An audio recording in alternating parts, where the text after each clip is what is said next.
Ilon sudralib yerda yotgan arra tig'iga bexosdan tegib kesildi. U dahol g'azabga to'ldi. Ortiga qayrilib, arraning tishlarini qattiq tishladi. Ammo o'tkir tishlar og'zini teshib, hamma joy qon bo'ldi. Kuchli og'riqda u o'zini qattiq haqoratlangandek his qildi va butunlay junbushga kelib, bor kuchi bilan tanasini arraga o'rab, bu dushmanni bo'g'moqchi bo'ldi.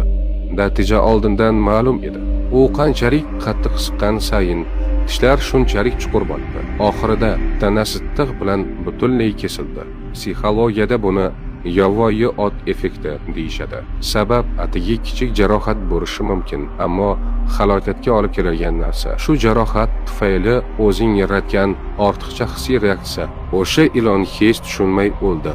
Uni aslida o'ldirgan narsa qimirlamay yotgan arra emas, balki o'zining nazoratsiz boshqarilmagan hissiyotlari edi. Shuning uchun bu hayotda eng qiyin narsa boshqani kechirish emas, g'azabda o'zini jarohatlaydigan menni qo'yib yuborishni o'rganishdir.